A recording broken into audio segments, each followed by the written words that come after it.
अस्सलाम वालेकुम। वालेकुम अस्सलाम। अॼु मां ॾाढो ख़ुशि आहियां शुमाइला। अल्लाह साईं जा मूं ते वॾा करम आहिनि। तव्हांखे ख़बर आहे त अॼु मूंसां केरु मिलियो? पर बाबा असां बिल्कुल भी खुश ना आहियूं। असांखे ये चाचा वरन जो रोज़ रोज़ जा ताना बर्दाश्त नथा थियनि। अवां उन्हनि ते एहसान मथां एहसान कंदा पिया अचो। न त हिन दौर में केरु थो एतिरो कंहिंजे लाइ करे जेतिरो अवां पंहिंजे नंढे भाउ लाइ कयो आहे। ऐं हू आहिनि जो असांखे पंहिंजो अज़ल खां वठी दुश्मन सम्झो वेठा आहिनि। थियो छा आहे? ही वरी सोहराब वारनि जो ताननि हणण वारो मूंखे सम्झ में न आयो। वाज़े करे ॿुधाए त थियो छा आहे? बाबा असांजी भी ख़्वाहिश आहे कि असां पंहिंजी चाची सां मिलूं, हुन सां गॾिजूं ऐं उहे ई मोहबतूं वरी हुजनि जेके 25 साल अॻु हुयूं। पर असांजी चाची कनीज़ बिल्कुल भी नथी चाहे कि ईअं थिए ऐं ॿई फैमिलीज़ हिकु थियनि। भाॼाई कनीज़ तव्हांखे मिली किथे? हाँ, हुन अहिड़ो छा चयो आहे तव्हांखे जो ईअं बाहि लॻा पिया आहियो? जेकॾहिं मुंहिंजी ॻाल्हि मञो न त तव्हां पंहिंजो सभु कुझु खणी वञी अदा सोहराब खे वापसि करे अचो। जेकॾहिं हू हिकु थियण लाइ अॻिते वधी थो अचे त अव्हां बि वधो, जेकॾहिं न त अव्हां आज़ी न्याज़ी छो था कयो? मां सम्झां थो इहो अव्हांजो जज़्बाती फ़ैसिलो आहे शुमाइला। टुटल रिश्ता जोड़ण में वक़्तु लॻंदो आहे।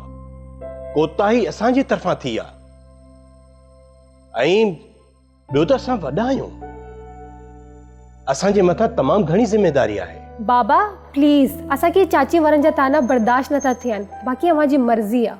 ॾिस पुट, मां इहो थो सम्झां त इहो समूरो मामिलो असां वक़्त ते छॾे था ॾियूं। 25 साल थोरो अरसो कोन्हे, छॾे ॾिनोसीं न सभु कुझु। हाणे बसि हिकु पासे थियणो आहे।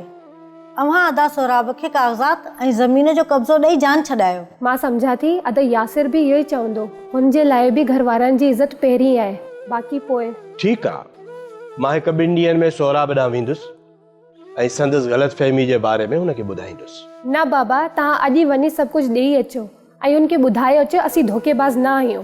सदफ़ बिल्कुलु सही पई चए। हाणे सभु मामला हिकु पासे कयो। ईअं अक मां माखी डाहे लाइ बि शुमाइला, तूं ॻाल्हि खे सम्झण जी कोशिशि छो थी करी? मां ॻाल्हि सम्झी वेठी आहियां, पर अव्हां जी भाॼाई खे ॻाल्हि सम्झ में नथी अचे। विच बाज़ार में इज़त लाहिण त हुनजी पुराणी किरत आहे। बाक़ी अव्हां जी मर्ज़ी आहे त पाण अव्हां केतिरो था सहो ऐं असांखे केतिरो था ज़लील करायो।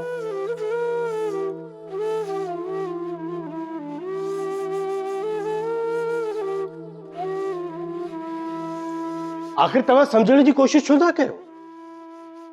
मां रिश्ता जोड़ण जे चक्कर में आहियां, टोड़ण जे चक्कर में न आहियां। तव्हांजे इन जल्दबाज़ी जे करे रिश्ता जुड़ंदा न, टुटी वेंदा। मूंखे सम्झण जी कोशिशि कयो। हरू भरू इहो औरतुनि वारो फॾो करे वेही था रहो। सब्सक्राइब कयो असांजो official YouTube channel Sindh TV HD drama ऐं वधीक अपडेट लाइ बेल आइकन खे क्लिक करियो।